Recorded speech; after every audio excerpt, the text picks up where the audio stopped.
রাত্রিরে খাওয়া দাওয়ার পর সবাই বসেছে অতিথি ভবনের ছাদে। সন্ধেবেলা আকাশে অত মেঘ ঘনিয়ে এলেও তেমন ঝড় বৃষ্টি হয়নি, তবে এখনও এদিকে ফিনফিনে বাতাস বইছে। এখান থেকে সমুদ্র দেখা যায়, ঢেউয়ের শব্দও শোনা যায়। সমুদ্র এখন কালো, আকাশে চাঁদের সঙ্গে মেঘের লুকোচুরি খেলা চলছে। কাকাবাবু এখনো গম্ভীর হয়ে আছেন, কেমন যেন অন্যমনস্ক। এর মধ্যে জোজো একটা লম্বা রোমহর্ষক গল্প শোনালো, তাতেও কাকাবাবু কোনো মন্তব্য করলেন না। নরেন্দ্র ভার্মা কৌতূহলী চোখে লক্ষ্য করছেন কাকাবাবুকে। একসময় তিনি বললেন, রাজা, তুমি কি চিন্তা করছো জানি না, তোমাকে একটা খুব সরল সাধারণ প্রশ্ন করতে পারি? কাকাবাবু বললেন, তোমার আবার প্রশ্ন করার জন্য অনুমতি লাগে নাকি? বলে ফেলো। নরেন্দ্র ভার্মা বললেন, তুমি ভূত বিশ্বাস করো? কাকাবাবু হঠাৎ রেগে গিয়ে ধমক দিয়ে বললেন, নরেন্দ্র, তুমি আমার সঙ্গে এতদিন ধরে মিশছ, তবু তুমি আমাকে চেনো না? এটা কি একটা প্রশ্ন হলো? ছেলে মানুষই করছো আমার সঙ্গে? নরেন্দ্র ভার্মা বললেন, এই জন্যই ভয় পাচ্ছিলাম। এ সম্পর্কে তোমার মত আমি জানি, কিন্তু বয়সের সঙ্গে সঙ্গে মানুষের কিছু কিছু মত তো বদলায়। তা বলে বিজ্ঞানের প্রতিষ্ঠিত সত্য বদলে যাবে নাকি? তাও কিছু কিছু বদলায়। একটা সহজ উদাহরণ দিচ্ছি। আগে ডাক্তাররা বলতেন ছোট ছোট মাছ খাবে, বড় বড় চর্বিওয়ালা মাছ শরীরের পক্ষে ক্ষতিকর। এখন সেই মতটা উল্টে গেছে। সব ডাক্তার বলছেন মাছের চর্বি আসলে খুব উপকারী, তেলালো মাছ, চর্বিওয়ালা মাছই খেতে হবে, তাতে নাকি মনও ভালো হয়ে যায়। জোজো বলল, সেই জন্যই তো ইলিশ মাছ খেতে এত ভালো লাগে, পুঁটি মাছ ভালো লাগে না। কাকাবাবু তবু রাগ রাগ ভাব করে বললেন, কি আজে বাজে কথা বলছো নরেন্দ্র? একবার বলছো ভূত, একবার বলছো মাছ। নরেন্দ্র ভার্মা বললেন, আহা, রাগ করছো কেন? আমি তোমার সঙ্গে মজা করছি না, বিশেষ কারণ আছে। ফ্রেড নামের বোট চালকটি আমাদের আদেশ অগ্রাহ্য করেও কেন দ্বীপটি ছেড়ে চলে এলো জানো? কাকাবাবু বললেন, সন্ধে হয়ে আসছিল, রাত্রিরে ও বোট চালাতে রাজি নয়। তাছাড়া ঝড় বৃষ্টি, আমি তো বলেছিলাম আমাদের নামিয়ে দিয়ে ও চলে আসতে পারে। তাতে আমাদের বিপদের আশঙ্কা ছিল, ও ঝুঁকি নিতে চায়নি। সেটাও আসল কারণ নয়। ওর ধারণা দ্বীপের মধ্যে ওই বাড়িটা ভূতের বাড়ি। ওহ, কোনো ফাঁকা মাঠের মধ্যে পুরনো ভাঙাচোরা বাড়ি দেখলেই অনেকে বলে ভূতের বাড়ি। সে আসলে সেগুলো চোর ডাকাতের আড্ডা, তারাই ভয় দেখায়। 5জন বৈজ্ঞানিকের একটা টিম ওই বাড়িতে রাত কাটিয়ে এসেছেন। তারা ভূত দেখতে পাননি বটে, কিন্তু কিছু ছবি তুলে এনেছেন যার কোনো ব্যাখ্যা পাওয়া যাচ্ছে না। সেই ছবিগুলো আমার কাছে আছে, দেখবে? চলো নিচে আমার ঘরে চলো। নরেন্দ্র, তুমি থাকো দিল্লিতে, তোমার বাড়ি আম্বালায়। তুমি এই দক্ষিণ ভারতে সমুদ্রে একটা নগণ্য দ্বীপে পোড়ো বাড়ি নিয়ে এত মাথা ঘামাচ্ছ কেন বলো তো? দিল্লি থেকে আমাকে ওই বাড়িটার ব্যাপারেই পাঠানো হয়েছে। ওখানে একটা কিছু ঘটছে, এর মধ্যে তোমাকেও জড়িয়ে নিতে চাই। তোমাদের যে কোরাল রিফ দেখাতে নিয়ে গেলাম, তা কি এমনি এমনি? যদি বলতাম চলো একটা ভূতের বাড়ি দেখে আসি, তাহলে তুমি মোটেই রাজি হতে না। ও জায়গাটায় আমার আবার যেতে ইচ্ছা আছে। সন্তু আর জোজো বলে উঠল, আমরাও আবার যাব। কাকাবাবু বললেন, ভূতের বাড়ির যদি ব্যাপার হয় তাহলে জোজোকে বলো, ও ভূতের এক্সপার্ট, এমনকি ভূত ধরে বোতলে বন্দি করেও রাখতে পারে। ছাদ থেকে নেমে এসে বসা হলো নরেন্দ্র ভার্মার ঘরে। তিনি একটা অ্যাটাচি কেস খুলে একটা খালি খাম বার করলেন। তার মধ্যে 4খানা ছবি, বেশ বড় বড় প্রিন্ট, খাতার পাতার মতন। নরেন্দ্র ভার্মা বললেন, যে বিজ্ঞানীদের টিমটা ওখানে গিয়েছিল তারা সন্দেহজনক কিছু দেখতে পাননি, কোনো আওয়াজও শোনেননি, চোর ডাকাতদেরও আটটা হওয়ার কোনো চিহ্ন নেই। শুধু এই ব্যাপারটা দেখেছেন। প্রথম ছবিটা রাত্রির বেলা তোলা, পুরোটাই অন্ধকার, শুধু মাঝখানে 3টে সাদা ছোপ।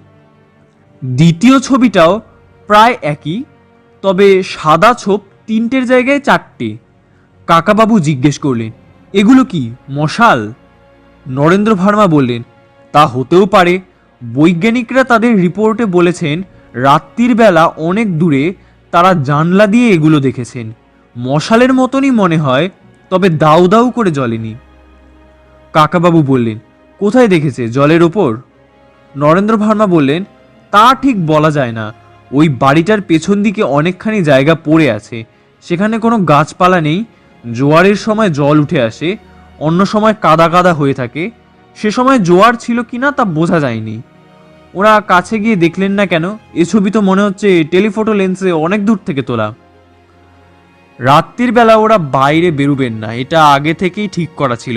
বিপদ টিপদের কথাও তো চিন্তা করতে হবে। ওদের অবশ্য আর্মড গার্ড ছিল, তা ঠিক। বিপদের কথা চিন্তা করতেই হবে, অত নির্জন জায়গা। ওই আলোগুলো দেখা গেছে মাত্র কয়েক মিনিট, তারপর আবার সব অন্ধকার। জোজো জিজ্ঞেস করলো, কারা ওই মশাল নিয়ে যাচ্ছিল? নরেন্দ্র ভার্মা বললেন, দ্যাট ইজ $1 মিলিয়ন কোয়েশ্চেন। ছবিগুলো ভালো করে দেখো, কোনো মানুষ দেখা যাচ্ছে না। যতই অন্ধকার হোক, মশালের আলোতে মানুষের অস্পষ্ট চেহারা তো অন্তত ফুটে উঠবে। ওদের ক্যামেরায় খুব শক্তিশালী লেন্স, এরকম ছবি তুলেছেন প্রায় 50-60টা। সবই প্রায় একই রকম বলে আমি মাত্র 4টে এনেছি। সন্তু বলল, যদি কেউ সম্পূর্ণ কালো পোশাক পরে থাকে আর মুখেও কালো রং মাখে, তাহলে রাত্রির বেলা তার ছবি উঠবে না। জোজো বলল, সকালবেলা সেই জায়গাটায় গিয়ে কারো পায়ের চিহ্ন টিহ্ন দেখা যায়নি? নরেন্দ্র ভার্মা বলে, রোজই সকালবেলা সেখানে জোয়ারের জল আসে, তখন কিছুই বোঝার উপায় নেই। কাকাবাবু বললেন, আর কোনো রহস্যময় ব্যাপার সেখানে ছিল না? শুধু গভীর রাতে কয়েকটা মশালের মতন আলো, কোনো লোক দেখা যাচ্ছে না। এর একটা সহজ ব্যাখ্যা দেওয়া যেতে পারে, তবে নিজের চোখে না দেখে কিছু বলা উচিত নয়। নরেন্দ্র ভার্মা বললেন, চতুর্থ ছবিটা দেখো, এটা দিনের বেলা তোলা। এখানেও দুটো মশাল দেখা যাচ্ছে, কিন্তু কোনো লোক নেই, ঠিক যেন শূন্যে ঝুলছে। কাকাবাবু ভুরু কুঁচকে আপন মনে বললেন, দিনের বেলা মশাল? নরেন্দ্র ভার্মা বললেন, প্রশ্ন 3টে। কেন শুধু শুধু মশাল জ্বলে? কেন একটাও লোক দেখা যায় না? মশাল জ্বাললে মানুষ থাকবেই, তারা কোথায় লুকোয়? তাদের কেন ছবি ওঠে না? কাকাবাবু বললেন, আমার তাহলে এখনই কলকাতায় ফেরা হবে না, ওই দ্বীপে গিয়ে ঘাঁটি গাড়তে হবে। নরেন্দ্র ভার্মা একগাল হেসে বললেন, আমিও তো সেটাই ভেবে এসেছি, অন্তত 2টো রাত যদি থাকা যায়। কাকাবাবু বললেন, কিন্তু কি করে যাওয়া হবে? তোমার ওই অবাধ্য বোট চালককে দিয়ে কাজ চলবে না। নরেন্দ্র ভার্মা বললেন, না না, অন্য বোট জোগাড় করতে হবে, সঙ্গে খাবার দাবারের বন্দোবস্ত থাকবে। শেষ রাত থেকেই তুমুল বৃষ্টি নামলো। পরদিন অনেক বেলা পর্যন্ত চলল সেই বৃষ্টি একটানা। এর মধ্যে বেরোবার কোনো উপায় নেই। কোনো বোট চালকই এসব দুর্যোগের মধ্যে সমুদ্রে বোট চালাতে রাজি হবে না। সেই রাইফেলধারী পাহারাদারকে নেওয়া হবে কি হবে না? নরেন্দ্র ভার্মা বললেন, আমরা 4 জন, বোট চালককে ধরলে 5, এরপর ওকে নিলে চাপাচাপি হয়ে যাবে। কাকাবাবু বললেন, দ্বীপে একজন অতিরিক্ত লোক কাজে লাগতে পারে, ও বেচারা পাহারা দিতে এসেছে। নরেন্দ্র ভার্মা বললেন, ওই দ্বীপে পাহারা দেওয়ার দরকার হবে না। বিজ্ঞানীরা বলেছেন ওখানে কিছু অদ্ভুত ব্যাপার ঘটলেও বিপদের নামগন্ধ নেই। তাছাড়া তোমার আর আমার কাছে অস্ত্র থাকছে। কাকাবাবু বললেন, আচ্ছা, ওর সঙ্গে কথা বলে দেখা যাক। পুলিশটির নাম লক্ষ্মণ রাও। সে আর রাইফেলটা হাতছাড়া করে না, সব সময় কাঁধে রাখে। সে আসবার পর কাকাবাবু হিন্দিতে জিজ্ঞেস করলেন, তোমার বাড়ি কোথায়? সে নরেন্দ্র ভার্মার মুখের দিকে তাকালো। সে তো হিন্দি বোঝে না। কাকাবাবু বললেন, এই তো মুশকিল নরেন্দ্র, তুমি ওর বাড়ির খোঁজ খবর নাও, তারপর জিজ্ঞেস করো ও রান্না করতে জানে কিনা। শেষ প্রশ্নটা শুনে লোকটি জোরে জোরে দুদিকে মাথা দোলাতে লাগলো। আমরা মাথা নেড়ে যেভাবে না বলি, সেটাই ওদের হ্যাঁ। কাকাবাবু বললেন, নরেন্দ্র, জিজ্ঞেস করো কি কি রাঁধতে পারে। লক্ষ্মণ রাও বলল, ইডলি, ধোসা, সাম্বারম। কাকাবাবু বললেন, বাহ, সে তো খুবই ভালো। সাধারণ ভাত রুটি বানাতে পারো না? লক্ষ্মণ রাও জানালো যে সে ওসবও পারে, এমনকি ঢেঁড়স সেদ্ধ, আলু ভাজাও পারে। কাকাবাবু বললেন, তাহলে ওকে নিয়ে যাওয়া হোক, পাহারা দেওয়ার দরকার নেই, দুবেলা রান্নার কাজ তো অন্তত করে দিতে পারবে। সে চলে যাওয়ার পর নরেন্দ্র ভার্মা বললেন, রাজা, ওকে যে নিয়ে যাচ্ছ, ওর চেহারাটা দেখেছো? ও নিজেই তো আমাদের চেয়ে অনেক বেশি খেয়ে নেবে। কাকাবাবু বললেন, আহা, তাতে আর কি হবে, বেশি করে চাল ডাল নিয়ে নেবে। বৃষ্টির বেগ একটু কমলো বিকেলের দিকে। একটু পরেই সন্ধে হয়ে যাবে। আজ আর বেরোবার কোনো মানে হয় না। একটা দিন নষ্ট। নরেন্দ্র ভার্মা একটার পর একটা ফোন করে সময় কাটালেন। পরদিন সকালবেলা তিনি বললেন, সবাই তৈরি হয়ে নাও, আমি সব ব্যবস্থা করে ফেলেছি। ঠিক 10টার সময় বোট আসবে। চাল ডাল খাবার দাবার সেই হিসাব করে নিয়ে আসবে। এখানে তো কোনো দোকান নেই। সন্তু আর জোজো 10টা বাজার অনেক আগেই রেডি। সন্তু বলল, আমার ভূতটুত নিয়ে কোনো আগ্রহ নেই, আমি গিয়েই জলে নামবো। জোজো বলল, যদি ভূত থাকে তাতে কোনো প্রবলেম নেই, আমি একটা খালি কাচের বোতল নিয়ে যাচ্ছি, ওর মধ্যে ভূতটাকে ঠিক ঢুকিয়ে দেব। মন্ত্রটাও মনে পড়ে গেছে। সন্তু বলল, একটা মোটে বোতল নিচ্ছিস, যদি অনেক ভূত থাকে? জোজো অবজ্ঞার সঙ্গে ঠোঁট উল্টে বলল, এক গাদা ভূত নিয়ে কি করব? একটাকে ধরলেই অন্যগুলো পালাবে ভয় পেয়ে। সন্তু বলল, ভূতরাও মানুষকে ভয় পায়? জোজো বলল, তেমন তেমন মানুষের পাল্লায় পড়লে হাউমাউ করে কাঁদে। মুসলিনির ভূতটা তো আমার বাবার পা ধরে ক্ষমা চেয়েছিল। সন্তু বলল, ভূতরা তো আসলে মানুষকে ভয় দেখাতে চায়, সেটাই তাদের একমাত্র কাজ। কিন্তু ওই নির্জন দ্বীপে যেখানে জনমনুষ্য নেই, সহজে কেউ যেতেও চায় না, সেখানে ভূতেরা কি করে? জোজো বলল, সেটা আমি ওদের এক বেটাকে ধরে জেরা করে সব জেনে নেব।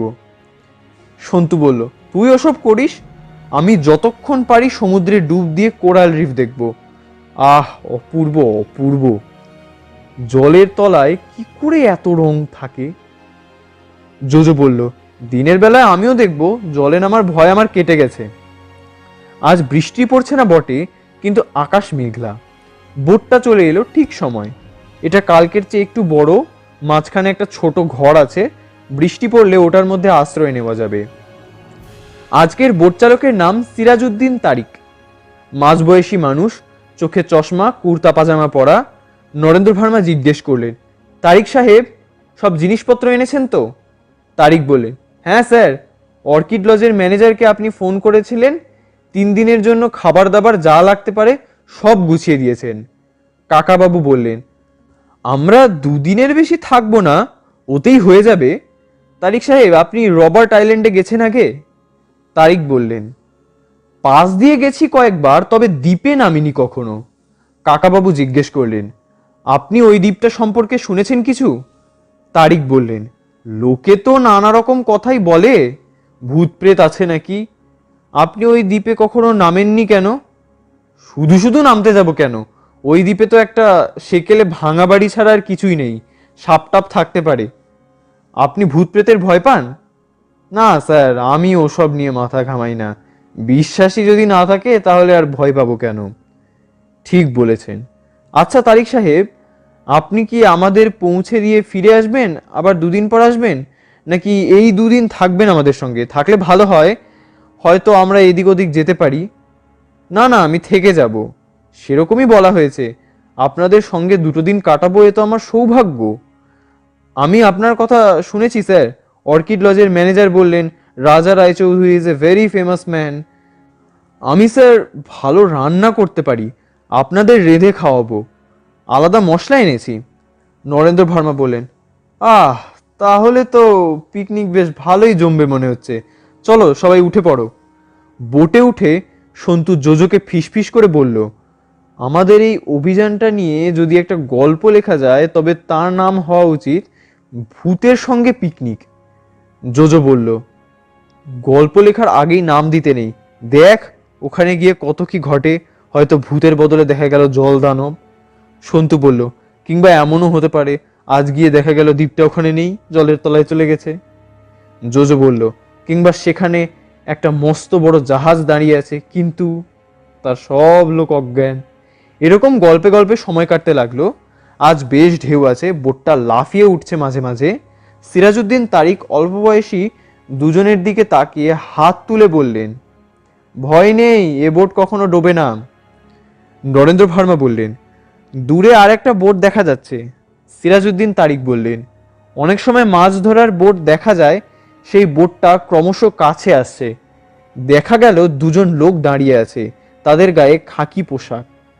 নরেন্দ্র ভার্মা ভুরু কুঁচকে বললেন, পুলিশের বোট নাকি? সেরকমই মনে হচ্ছে। কাকাবাবু বললেন, পদ্মনাভন আমাদের পাহারা দেওয়ার জন্য এদেরও পাঠিয়ে দিয়েছে নাকি? সেটা বড় বাড়াবাড়ি হয়ে যাবে, অধিক সন্ন্যাসীতে গাজন নষ্ট। নরেন্দ্র ভার্মা বললেন, সেরকম হলে আমি ওদের জোর করে ফিরিয়ে দেব। অন্য বোটটা একেবারে এই বোটের গায়ে গায়ে লাগলো। একজন তারিকের দিকে তাকিয়ে গম্ভীর গলায় বলল, আমরা পুলিশ, তোমার স্টার্ট বন্ধ করে দাও। নরেন্দ্র ভার্মা জিজ্ঞেস করলেন, আপনাদের কে পাঠিয়েছে? পুলিশটি নরেন্দ্র ভার্মাকে বলল, আপনাদের কোনো প্রশ্ন করার রাইট নেই, আমরা যা জিজ্ঞেস করব তার উত্তর দেবেন। এই বোটে গাঁজা আছে? নরেন্দ্র ভার্মা হাসি মুখে বললেন, এ আবার কি ব্যাপার? না, এখানকার কেউ গাঁজা খায় না। পুলিশটি বলল, আমাদের কাছে খবর আছে এই বোটে গাঁজা স্মাগলিং করা হচ্ছে। নরেন্দ্র ভার্মা বললেন, কি অদ্ভুত কথা! আমরা আমাদের পরিচয় দিচ্ছি, আমার নাম নরেন্দ্র ভার্মা, দিল্লির সিবিআই এর জয়েন্ট ডিরেক্টর, আর উনি রাজা রায়চৌধুরী, সরকারি মহলে সবাই ওকে চেনে। জোজো সন্তুকে চুপি চুপি বলল, গাঁজাখুরি ব্যাপার। পুলিশটি গোয়ারের মতো নরেন্দ্র ভার্মার কথা গ্রাহ্যই করলো না। সে আবার বলল, আমরা এই বোট সার্চ করে দেখব। দুজনেই চলে এলো এই বোটে। লক্ষ্মণ রায় যদিও পুলিশ, কিন্তু তার সাদা পোশাক। সে নিজের ভাষায় কিছু বলল, তার উত্তরে ওদের একজন বলল, শাট আপ। নরেন্দ্র ভার্মা এবার রেগে গিয়ে বললেন, আপনারা এই কিরকম ব্যবহার করছেন? আপনাদের আইডেন্টিটি দেখান। এই যে দেখাচ্ছি। বলেই ওদের একজন একটা রিভলভার বার করে সোজা গুলি চালালো নরেন্দ্র ভার্মার দিকে। আরেকজন একটা রিভলভার ঠেকালো কাকাবাবুর কপালে। অন্য বোটের তলার দিকে আরেকজন লুকিয়েছিল। সে এবার উঠে দাঁড়িয়ে বলল, রাজা রায়চৌধুরী, আর একটা অস্ত্রও তোমার দিকে তাক করা আছে, চুপ করে দাঁড়িয়ে থাকো, একদম নড়বে না। এসেই ডিমেলোর সহচর লম্বা লোকটি। সন্তুরা তাকে দেখা মাত্র চিনে গেল। যে লোকটি নরেন্দ্র ভার্মাকে গুলি করেছে সে রিভলভার উঁচিয়ে লক্ষ্মণ রাওয়ের রাইফেলটা কেড়ে নিয়ে ফেলে দিল সমুদ্রের জলে।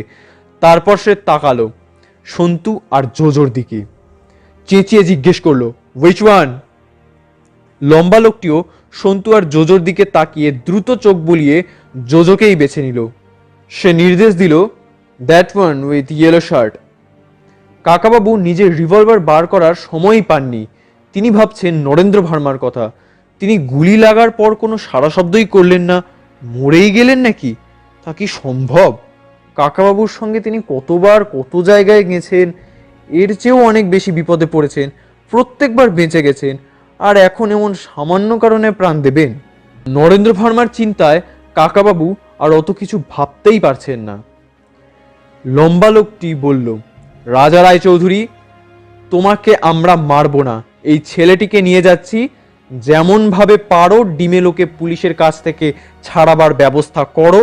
ঠিক 3 দিন সময়, তার মধ্যে আমাদের কথা মতন কাজ হলে এ ছেলেটির মৃতদেহ তোমার দরজার কাছে পৌঁছে দেব, তারপর তুমি যাবে। ওরা জোজোর কলার চেপে নিজেদের বোটে নিয়ে যাওয়ার চেষ্টা করতেই সন্তু বলল, আমিও যাব, আমিও যাব। একজন রিভলভারের বাঁট দিয়ে মারল সন্তুর মাথায়। সে ঢলে পড়ে গেল জ্ঞান হারিয়ে।